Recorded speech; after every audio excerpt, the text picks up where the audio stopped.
bill on that angle. That's the bill, but it's got to be on that All angle right. right there. That old KB3 was bad. Good going for it. You throw that sucker in a treetop. It come through it. Oh yeah, it was. They changed the bill angle on the KB3. Yeah. Probably to keep it from breaking out. Well, they used to be a lot shallower running. They used to be on. Yeah, they didn't. With it straighter out, it runs deeper, whereas it used to, and it deflected better at a sharper angle too. Yeah, that's what we always do on the rig. It's gonna be 2, it's gonna be 3. Well, folks, as you can tell, we're back here with our Bucks Island Virtual Fish Fest live today, and we got knowledge upon knowledge upon knowledge. We're fortunate here at Bucks Island to have some truly great friends, but also pro anglers that just know a lot. They're talking about bill angles on crankbaits, and probably a lot of you never really thought about that stuff, but it makes a difference. Bill angle and the pull point, your top point, is the two things that dictate action, depth, everything on a crankbait. So I got a question for you too. So this is a Bagley. We're talking about what's this? The DB. It's a Killer B2. Killer B2. Okay. There are people that won't throw these things, the old ones, because while they're great, and that bill would come out. Now you got a through wire through here, so it kind of changed everything. Did that change the action? The wire did not change the action. No, Okay. the bill angle changed the action of it, the deflection factor of it, as far as coming through cover, and the depth. Right. It didn't really change much on the action. But now, if you at home have some chartreuse, some color 09, KB2s or KB3s, I got an address you can send them to. Matt's looking for some donations. I'll put up my personal. I got you can some find me. Don't address worry you can about send Scott. them. He don't need nothing. He's sponsored by Bagley. I got an address you can send them to, Bagley. Yeah, to me. That, some wiggle warts, maybe I got plenty of wiggle warts. some old Killer Bees, maybe some DB3s. Oh, fin and You know, shag grass. I got all a that. bunch of DB3s. I got this Rick. I need help with them. I just find Of course, now it's the wet crankbaits that people are trying to clamor for. But he made a bunch of stuff. Zoom, yeah. The old Zoom crankbaits. WC. Yes, trying to find all that stuff. But he made a bunch of them before he died. So There's plenty of them We're on not really eBay rare. right now. Yeah, They're all exactly. coming from the same place. Yes. Won't get into that. yeah, they're all somewhere down I there. know where they come from. I know. Yeah. I worked for a guy in California that when Steve Kennedy won that Elite Series up there in Clear Lake, that called Bastrix and said, "I want to order 200,000 packages of those baits." And he did the same thing, jacked them up, sold them on eBay. Well, guys, I got Matt Herron and I got Scott Canterbury here. Sorry I haven't been here before. We've been slammed up in the tackle store, and I decided to go up there and help with that a little bit. Michael's done a great job keeping these guys on track, and I know you guys have been entertained. But this roundtable, we're going to tell stories. I'm going to listen more than I'm going to talk, believe it or not. Yeah, I was. Was that shocking? Yeah, I was thinking about that. I do have 2 ears and 1 mouth. But I don't know. Why don't we start with, tell me a little bit about what your thoughts on the tournament that's going on right now with the Bassmaster Open out there. Matt, let's start with you. A lot right now is pretty miserable. They're wet. Yeah, I guarantee you. But they're definitely doing their R&D on their rain gear. We'll find out who's tough. You'll find out how good their rain suits are. Show up at 3 o'clock to weigh in over there. And I promise you. Yeah. You'll find out how good Whose it is. sleeves are wet from here down. That's right. Yeah. It'd be a pretty miserable day on the lake today. If the lake's been being on pretty hard all week, it's like all these things are at the conclusion of one of these major events. All week, all year. Yeah, and then it's just COVID-19's been tough, especially here. I don't think anybody in Alabama's been working. They've all been fishing. Yes. So It's really yeah, tough. and then this is a big change to the fish. Fish have been positioned. You know, they've been ambushed and stuff. And the sun's kind of positioned and stuff. And all of a sudden you got this rain, and everything's just going to kind of bust and scatter. To me, today is not a good fishing day. I haven't seen the weights what's been caught today, but I would be shocked if it's any better than it's So we've got right now Stephen Browning. Stephen Browning has got a limit. No, he's got 4. No, he's got a limit for 8.8. Tough. White Kenta Kimura is 4 for 6.4. Cody Bird, who was leading after yesterday, he's got 4 for 5.13. Joey Nanina's got a limit for 8 pounds. That's the biggest bag of the day. No, second biggest bag of the day. Christie, he's only got 2 fish. Matthew Robertson's got 3. Everybody but Pochet's on the board. That may be, I think he was running a little aluminum boat. I saw him this morning. He may be all the way up at the dam and doesn't have signal. But these are the kind of tournaments that you try to survive in, and you guys have fished a couple of those yourselves recently, where you just are trying to survive, and some of these guys are too, but they're trying to win too. Classic Mirth up there, up for grabs, you know. And I was, you know, obviously pulling for some local guys, Wes Logan, Kyle Dorsett, and you know they didn't make the cut. But knowing the lake, both of those guys, I talked to both of them, had opportunities. Wes lost a 4 and a 3 yesterday. Kyle lost a really big one flipping, and the lake's got big ones in it. But this time of year, you're not getting many bites, and you got to catch everything that bites, or you're not going to be in that cut. I heard a lot of guys talk about seeing, especially topwater, that they would flush a buzzbait. 4 or 5, you know, 3 to 5 pounders that would flush a buzzbait. The bait would still be moving along, and the fish just missed it. Spots. The spots and as my previous pressure. Is that what it is? It's just same thing here. Okay, so for both of you, if you're on a topwater bite and you start seeing that kind of stuff, what kind of an adjustment would you make, Matt? Well, I mean, if I've been throwing a squeaker, I go to a pocket. I mean, if I've been throwing a half ounce, go to a quarter ounce. I mean, you got to change it up. You got to. Buzzbait fish is kind of fun. One of the first things to go away. Right. But it also, especially on this river, like years ago, there was no buzzbait made called a hydraulic river. Yep. And my world championship for on Sunday, we used to fish Sunday morning here. And I showed up with a hydraulic gorilla, man. And it was racing village for about 2 summers. I mean, And then like everything else, I showed it to them too much, and they got to where they flushed it. Yes. Yeah. So you just gotta play with it. If you condition fish the baits, and the thing is, by the time you fish this many days, you're so keyed in on where and how. It's like you get tunnel vision, and it's hard to get outside of that on championship day and make that change. And these guys have been hit with a 360-degree change. They've been from hot, bright, sunny to it's probably rained 4 or 5 inches. I don't know. It's flooded. You got some excellent fishermen in the top 12. I mean, pros. And then you see, I was on the water a little bit yesterday. Talked to Christy. He is running all new water. I'm sure he's doing it again today. He caught big ones yesterday. But talking about that changes on a buzzbait, and I've caught them this time of year with up to 3 trailer hooks on my buzzbait. Yeah. I mean, way behind it where they flushing it, and you're just getting. They're not trying to eat the bait; they're trying to run it off. But you'll catch a lot of them doing things like that. I've run a 1/0 treble hook for a trailer hook and caught them in the top of the head. I've done a lot of different things with a buzzbait, and you got to do that this time of year if you're getting bites and not catching them. So, and you know, you guys both know Bill Lowen, and he's one of the best swim jig fishermen out there. I mean, you both grew up here, and swim jig is like everybody's got to have it. But they talk about the trailer style. We'll change that. Can a trailer style or a body style or the skirt style or something make a change on a buzzbait? Sure. 100%. Okay, so give me a thought process, Scott. Let's start with you on this one.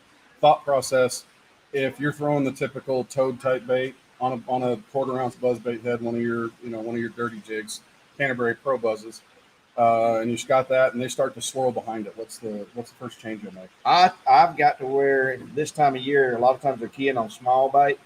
I've thrown like the kicking bee on a mini kicking bee as the plastic. It's half the size of a toad.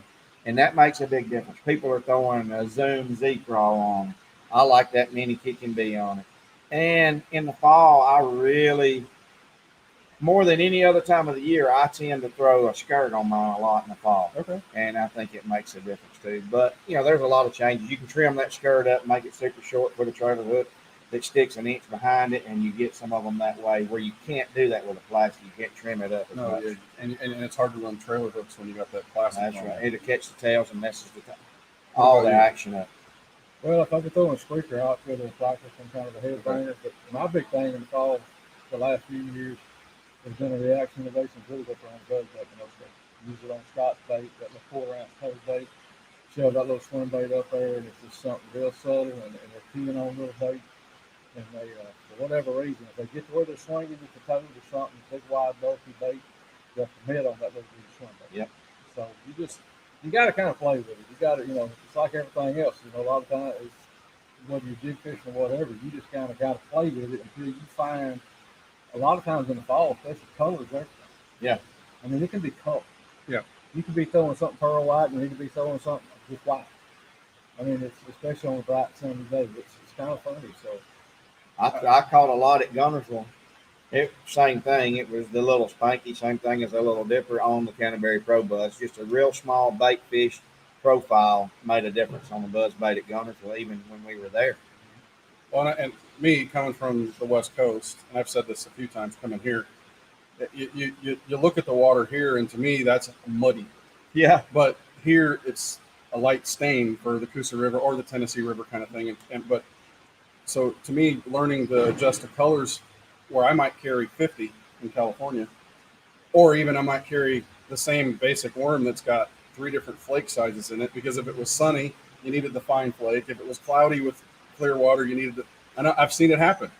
I've seen it happen. That's a California thing. Well, we talked about that earlier. We fish all over the country, Yes. and I'm sure Matt's same way. I carry a lot of skirts because I'll change a skirt over changing a whole jig. I can't carry 30 jigs has 60 colors. I can't carry them all. I carry like my 8 favorite colors, and then I can change my skirt. But the thing that I do more than anything is change the color of my trailer to give it an accent. More than the skirt itself, I'll change the color of my trailer. That way I'm still using one of my 8 favorite color skirt jigs that I really like, and I don't have to change the skirt. I got them in case I need to, but most of the time I can change the trailer and make an accent, and it makes a difference. As long as it's green pumpkin, it don't matter. Used to be black and blue. Yeah.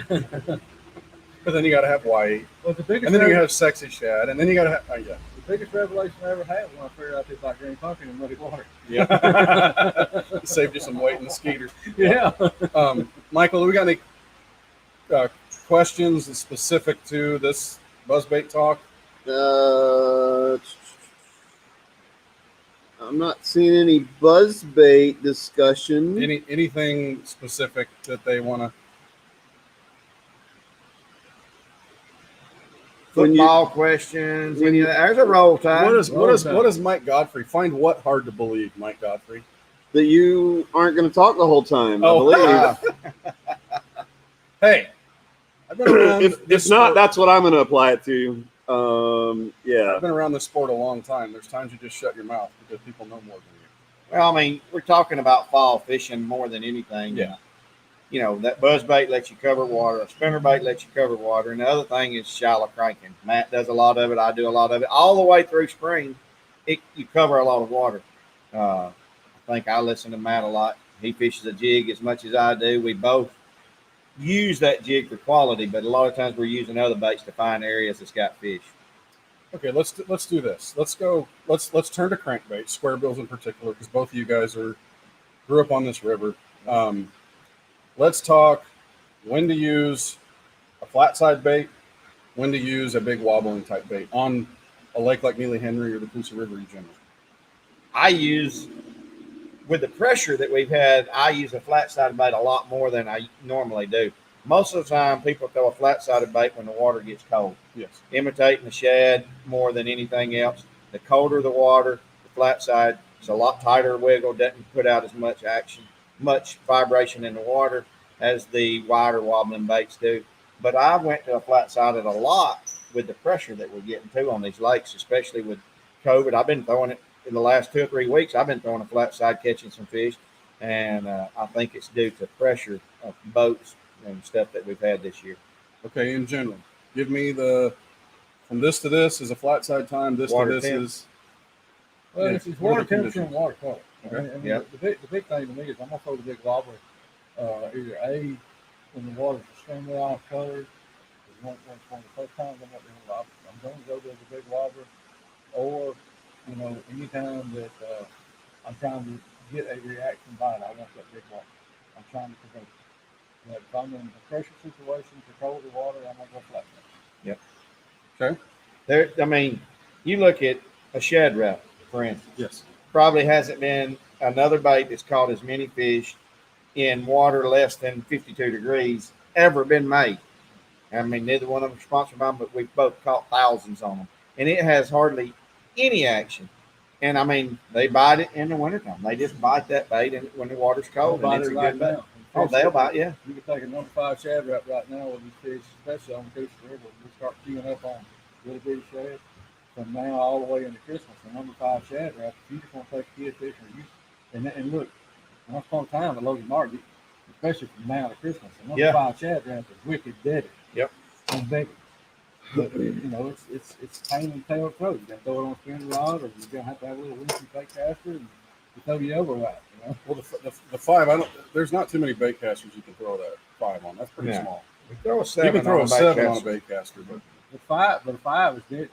A 5 is see, and dead. here's what's funny. Light line, a lot of fun. West Coast, the shad wrap, it's a jerk bait.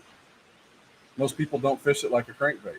They fish it like a jerk They bait. fish it like a jerk bait. They'll go to Clear Lake, and when that suspending one came out, guys were clamoring to buy those things, and they throw them like a jerk bait.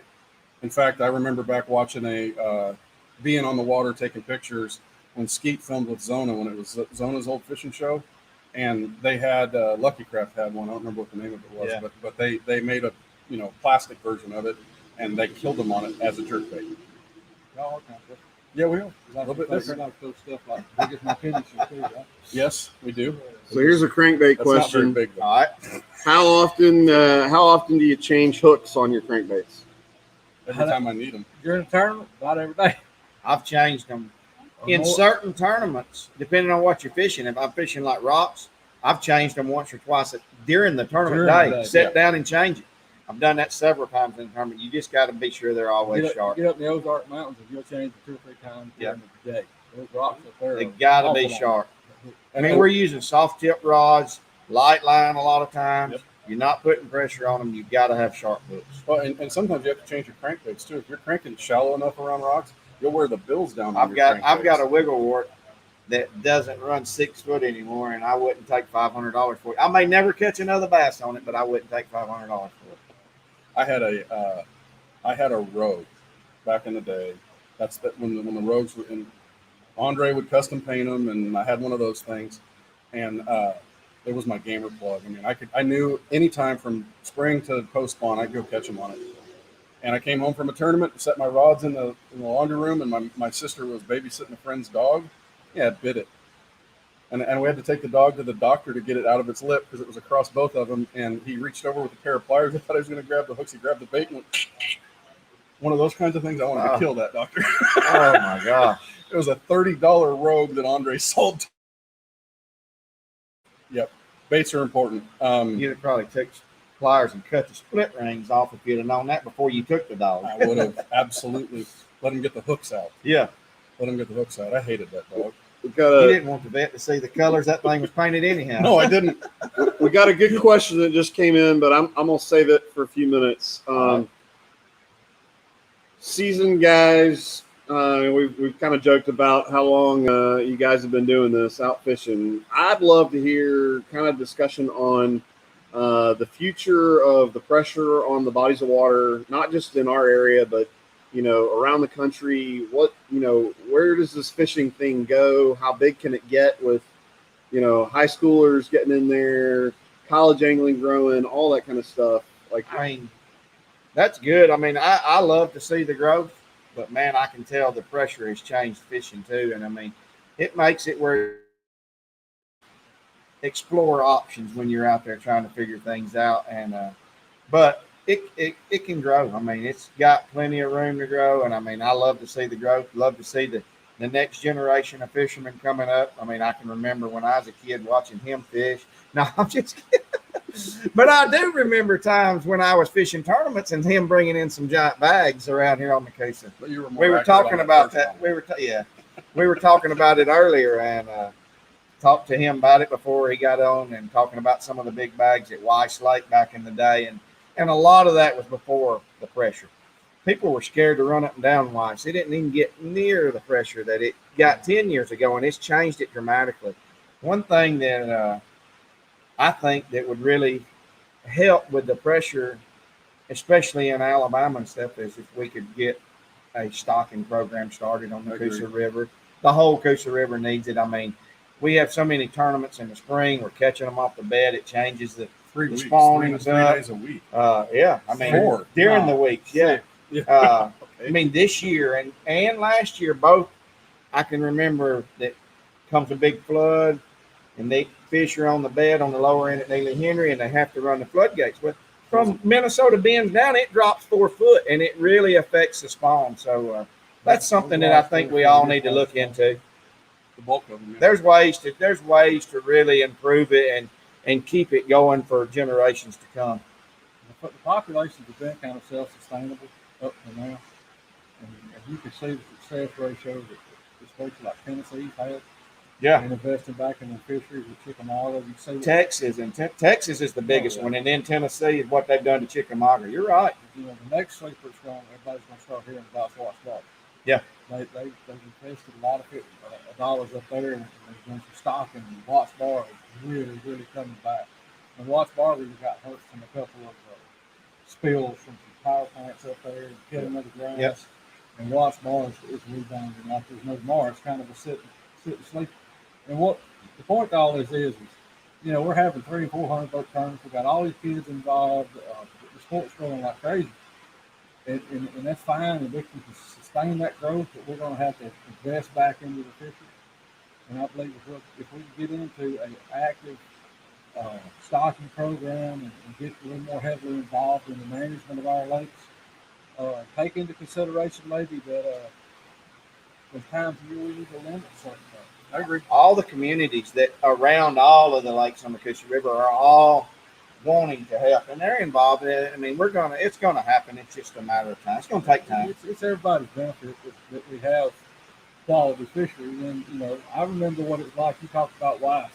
I can sit here and tell y'all stories about Giants. You know, when's the last time you ever heard of five that weighed 29 pounds coming off of New Henry? Yeah. I've done it. You done it? I was there. In a 250 boat tournament. Southeast region, right here on the show. I was there. And, you know, Where did he finish? That was him and his dad. But you know, I've had multiple 30 pounds. So make sure you finish big too. 7 fish limit bags that weigh 30 something pounds, 32, 33 pounds on the coop, on Neely. I had 5 that weighed 34 something at Weiss in the tournament that didn't win. 28 at Lay with a 10-pounder. Yeah. I mean, yeah. I was around in the heyday of when it was really good. You know, technology would come along and flipping stick was still a good secret. And then they did. During his heyday, they came out with fiberglass boats and trolling motors. But no, I mean, They went to the green box fish. Hey, I'm not far behind him. But it ain't How say old was much. you? it ain't been that long ago. I mean, No, it hasn't. It doesn't feel like it. No, I turned professional in 2003. So, you know, it's going on 18 years. It's really how long I've kind of lost contact with people. We were talking about tournaments, and Hayden, the boy that's Caden, is leading here as a co-owner, staying at my house. He's 18 years old. We was talking about tournaments back in 90. He's like, man, I wasn't born. He said, I wasn't born. I said, well, I understand that, but yeah. But that's how much you see the weights on these lakes dropping. It's compression. And we finally reached that point where. And this year's a perfect storm on it because But you look at Alabama, we were 37, Alabama of all places, 37% increase in residential license sales this year. That's awesome. So you take, when I moved here, I'd be driving around grocery shopping with Christina or whatever, doing whatever we had to do during the day while the kids were at school. And there'd be 20 boats in the parking lot on a Tuesday at 10 o'clock. I'm like, these people have jobs. Now it's 80 this year. And it's every ramp you go by. And so there definitely is an increase in the pressure that this became a perfect storm this year. And it's affected every lake. It's affected every lake. We need to have some serious talks about 100%. how we're treating these fish. I mean, there's times of the year that we're having 20 and 30 boat evening tournaments where it's 100 degrees. And the guys are having a good time. You don't want to limit the guys' ability to continue to do that. No, but we need to have a talk about the ability to handle those fish. If nothing else, we need to cut back to 3 fish limits and do a wrinkle like they do in the redfish tournaments where, you know, I see a question from Mike Godfrey asking, do you think it's time for the Coosa River to put a slot on tournament fishing? No, I don't. No. But the tournament organizations can do something, especially those midweeks, where maybe it is a three fish limit. And it has to be between this and this. You can't, if you go over 15 inches, it doesn't count. So you throw a wrinkle into it to make it so that they have to release the bigger fish. Right. Do something. Well, it's just not, you know, there's times of the year with the heat Scott, his daddy, and he fished with an old gentleman named Charles Thomas. Yeah. But he remembers the heyday of Logan Martin. I mean, Logan Martin, 7 spotted bass weighed up to 20 pounds a tank. And what happened to him, I truly believe with all my heart, was 7 nights a week. Yeah. And spotted bass, you can't handle these fish, especially in the heat of the summer, at night, the way they were doing. I mean, you could go to town and country. Back then it was Aqualand. You could go to Back Park, and it was epic, massive kills after every one of those tournaments the next day. Fish care is better though too. The technology. It with the is. live wells has Technology's gotten a lot better. better. But we still. But we also understand we got to treat the fish differently, and maybe one of the things to do is no more dumping them at the city ramp. Maybe one of the rules that we put in place is you got to go down 2 miles or you got to go up 2 miles to release the But fish if too. you held them in a bag, I get it. 3 minutes, guys. 3 minutes. Yeah, If you got a water, if you got a damage. bag full of water and 5 fish in that bag, 3 minutes, they're dead. They Well, see, depleted it won't- every it bit of won't- oxygen in the bag. You can't believe what like 3 capfuls of hydrogen peroxide does in your weigh-in bag to help. Just small things that people can do. Yeah, but trip Really like, help. because then those fish are going like this. the whole Yeah, time. it doesn't matter. If they do like that That's when you trip put them back in the problem. water, I'm happy. Yes. And look, Well, I will say this. you look at the money that bass spends for fish care. That's not possible for weekend stuff. Okay. No, it's If not. If you want to go full on, if you want to see state of the art science, you come to a BASS. Absolutely. That's right. And but we've got a guy, Gene Gillen, Yep. that is there that basically monitors every bit of water, that is Every temperature, oxygen level, oxygen every level. tank. And those fish go from in our bags, and we're double time to the tanks in a mesh bag. They come out, they're in treated water. That's They got and it oxygen happens, and current. It happens Right. just like that, and then it's straight to a release boat where they're cared for again. Yes. And You can see, I mean, the improvements in the equipment and the technology that we have nowadays and the things that it's helped. I mean, tongue hook fish was fatal for years. Yeah. Now Now, Fish Fish Life's Life got Fish a- Care's got a first aid you put on it. it used to be a Live settler, well now they actually treatments. have a fish. Cleaning your live well, people never did. Cleaning your live well is a big deal. Yeah, Fish because Life all you Fish could do Care was has it. bleach and kill Yeah. them anyway. But I cleaned mine for years with peroxide. Fill it up and go buy. Peroxide's super cheap. Yeah. I forget, 50 cents or something, 88 cents. Go buy 10 bottles, put it in there, and take a brush, clean it, run through all your pumps. Now then, you get one little spray bottle of Fish Life Fish Care live well cleaner. Clean your live wells 2 times with that one bottle, and you're good to go. So you got there's a lot to taking care of our fish and taking care of our resources. It's not just our fish; it's the resources for future generations. And I got to say this real quick too. That a lot of times, the people that work in the arenas where this stuff goes on, we also need to make an investment.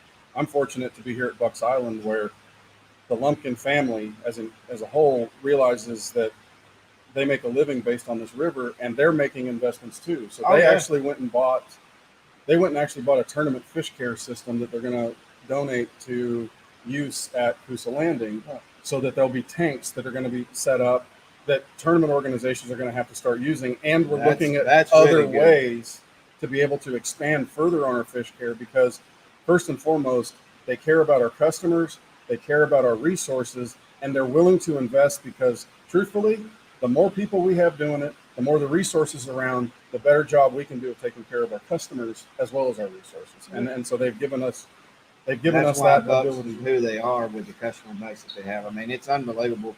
The feedback that you get from previous customers of Bucks Island is beyond my imagination. a lot of it is people who's not knowing. It's up to me and you. Oh yeah, We're in a position to have conversations with guys. Just like we're going to put these tanks. I mean, the city of Gaston is investing heavily in this. Yes, they are. You go up there and look now. I mean, think about what came here this week, and they paid to have this here. We're going to have tanks there, whatever. We put all that stuff there. If nobody is willing To to participate. take the time for somebody to go up there and pump those tanks full, or somebody to put ice in them and chemicals, and this why for am I us gonna to get in trouble? just to stress, Calling him old. Oh, to stress to everybody the he importance knows of it. when you get those, Just get don't them drive on his game. to get to get the fish in the bag and to the tank double time. And here we are, Skeeter dealership. Gator Grip makes a bag that you guys use on the Elite Series that has a 2-part thing that you can have fish. Okay, let's just say we put good tubs of water at a weigh-in site. Let's say they're not aerated. Let's say they're not have oxygen tanks on them, but it's filled up. It's open to the oxygen. When you walk up, you grab your bag and you put new water in it. It's just something as simple as that. Don't just walk from there to there and then dump the fish and then walk with a dry bag and back and just throw them in the water and see what happens. No, that's how we kill them. I mean, I'm all about fun and everybody showing out and showing their fish off.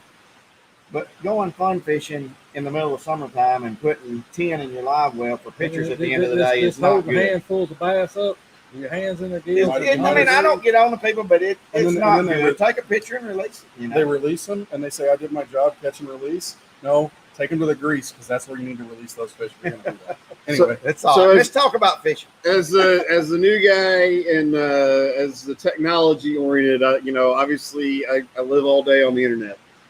And being that I'm getting into more kayak related stuff. And I don't want to start a debate on the different formats of fishing, but I think it is interesting. The catch photo release that the kayak side of guy, and they don't have the live well. That's right. What the internet has enabled, Tourney X, it's a program that a lot of those tournaments use. Certainly not suggesting, bringing that into the bass. It's good. But, I mean, you're talking about in kayak fishing, they go off total inches. Yep. Has nothing to do with weight. Then you're sort of taking a factor out if you go somewhere that's got smallmouth that are super fat like footballs versus largemouth that might be long and skinny at that time of year. You're going to fish for the 3-pound largemouths over the 4-pound smallmouths, and I don't think that would be tournament fishing the same. But it is good. If it's fishing a tournament 2 weeks, it's usually good. Yeah. We're fishing a Texas Florida Classic. We'll have marshals in there. It's a really cool format. And that's where that whole format started. Yeah, we're still fishing at the 5-fish limit. But yet we have marshals in there where we can weigh fish and they're released right then and there. They don't come. But the only thing that comes down to is like I've been to those tournaments, the PAA, when there was a tie. And there's no way that would have been when you put all 5 in a bag and you weigh them in front and you're adding those quarter ounces up that you don't get in us. And I mean, I've seen them at Great Lakes weighing smallmouth, and I've weighed them on my digital scales. When your boat's rocking in 4-footers, it goes 7 or 8 ounces sometimes from where your boat is. If you got a wave this big, the scale is moving, it's not accurate. That's what I'm saying. And I've heard people say, dude, I weighed those on my Cullen rider. I weighed them on this, and it was 19 and a half. And this says it was 18. Dude, sorry. You can calibrate. You got wave action. You got kinetic action in the body. Those scales are going to move, and they're not going to weigh accurate. They can be close. You're right. Because you can weigh one fish in this part I of the water. grew up tournament fishing, and I'm a fan of what we do. Yes. Bring 5 in, and let's put them on the scale. The fans love to see you guys holding up the product of your work. Sure. But we all do need to care for our resources. That's right. Okay. Let's talk about fishing. Oh, wait. No, we're not going to do that one because that'll take longer than the fish care talk. What is better, the Canterbury or the herring jigs? I'm going to answer this question. I'm going to answer. You guys both be quiet. They're both good. They're both different. Depends on what you like. I personally like a cross eye. He likes a straight eye. In current, there's hands down, the Canterbury jig comes through cover better. If I'm flipping up a river, stumps, laydowns, rocks, whatever, I use a herring jig. It just depends on what you're doing. And we have a compact series right now of the Canterbury. I think they're working on a compact series too, but have a compact series that's unbelievable. Everything's got its own time and place. Yes. You gotta have both of them. I use Scotch jig at 3/4 ounce if I'm dropping grass and stuff. I get that smaller, slimmer head, but you have there's no one bait that's perfect. There's no one hook styles, head shapes. The reason there's so many is because there's so many different variations. If I'm flipping docks, I use a 3/8 or a 1/2 ounce herring jig because it skips under the dock. My jig doesn't skip. If I'm swimming a jig beside floating docks, I swim my jig. So I mean, there's differences for all of them. See, and you could have a jig that works really well for one person, and someone else's mechanics doesn't necessarily You're work right. for them either. And even the best jig in the world may not work for me. The worst jig in the world may work It's for the me. best jig I suck for you. but that's okay. Charles Thomas used the old Arky jig with the gold hook. The gold hook. I wouldn't gold use used to Aberdeen's. pour, I poured my own hook jigs. I poured them forever, and he would until like the last 2 or 3 years that we fished together. He never used them. Then he started using them finally with Gamakatsus. with a gold casting hook, man. Yeah, and caught as many as anybody. Oh, When yeah. you pinned one, he didn't come off. Only human being I ever seen that was strong enough to hold the butt of the flipping stick. He The built it with shoe goo added to a flipping stick. Yeah. I held it. The reels out here and would hold that line, and it was And could sit down and flip. could sit in a butt seat for it. Yeah. Or in a regular chair. I've watched good D. old Thomas. I've watched times. D. Thomas a fair amount. D. Thomas had the strongest forearms I've ever seen. Now remember, D. Thomas started as a Thule dipper Yeah. in the Delta, and his rod was a 12-foot cane pole with 15 feet or 12 feet, whatever, of string hanging off the end of it, and he would dip the rod over the top of the Thules, get bit, and one arm pull it back over, jerking 5-pounders over the top of the Thules. Totally different. And the story for that is the tournament organizer out there in Western Bass back in the day wanted him because he was catching so many big fish and he was getting so much notoriety. They asked him, D, how long can you do what you do? How short of a rod can you do what you do? What length? And D went and got every saltwater rod he could get. I've got 8 hours of interview tapes sitting there at D's garage listening to this. And he said, I went and took everything out and I figured out and I came up with the double haul. And he called him back and said, 8 feet. I can do it with 8 feet. So I said, okay, the max limit is 8 foot. That's how the 8 foot thing came into rule in tournaments. And Really? he sat there and figured out how to do that pendulum, and they called it flipping. And here's another sick part of that whole story. D. Thomas has never made $1 off of any one of those rods. No. How many flipping rods do you have in your boat? Oh, 8 every time we boat rolled How many out. do you have? Several. How many do you own? Oh, all right. 50 in your life? Oh, how many in am my I? life? Hundreds, right? Oh, yeah, yeah. bunch. Me too. Not $1. The Huh. dude that invented the technique doesn't make $1 on it. Worked at Safeway grocery stores and did what he did just for his entry fees to be paid for. Business has come a long way. Yes. I'm old enough. My first flipping stick was 5 years old. Yes, Weighed a ton. I owned them. You know what it became for me was a buzzbait rod in the Yeah. Delta. You had to have 4 on like 5 'Cause it didn't have a trigger on it. An old Eagle Claw that weighed, I don't know how much it Fenwick. weighed. First one I ever had. Fenwick. Yep. Old Eagle Claw telescoping Yep. rod. Yep. I remember the first bass I caught flipping. Alan Glasgow took me. And then I remember the first one I caught in the grass. Ronald Rollins took me at Lay Lake. First fish I ever caught flipping, believe it or not, was at Lake Martin. Was it? Yep. Well, yeah. We'll see it. Log Jam. Yep, February. Log Jam. And it was a Chinese fire drill. Because you talking about we were still fishing 6-foot rods, man. And I had the 7.5-foot rod, this big old long handle, and it was like you think you just no, it was awkward, dude. You know what else D. Thomas invented? What's that? The trigger stick. Yeah. The trigger stick. Fenwick came out with the trigger stick, which was the straight long handle because everything was pistol grips. Yep. That had the trigger on it to help hold the hand and anchor it. He invented that too. All right, we got a couple more minutes. Let's Alabama's getting ready to kick off here. in a little let's see if while. we can get a couple of questions, and then we'll pick a winner out of the comments. What's a good all around spinning rod for plastics? Medium heavy, 7 foot. Medium to medium heavy 7-foot rod. I personally like fast to an extra fast taper myself. I reel set. I don't set the hook on spinning gear. California thing. And He ain't messing no big scoop spot. yes, I have. He get whooped. I won't. I like a 6'10", just for skipping docks and stuff. But Yeah. 6'10", 7 foot, But 2 inches. if you could only have one, yeah, what 7 he's foot. asking. 7 foot would be 7 foot, medium heavy. anything like that. Perfect.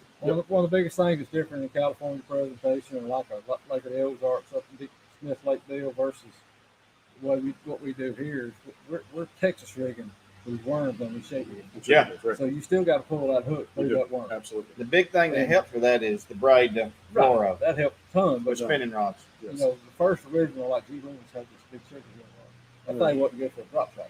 No, that's because it was a West Coast rod. Yeah, you know, they're shaky heads. They were fishing exposed hooks. Yeah, darter head. Yeah, and then you 6 just, inch, you just like you a just nib rig it rig or with like, something like you know, he's talking about this real end deal. That's what they do out there.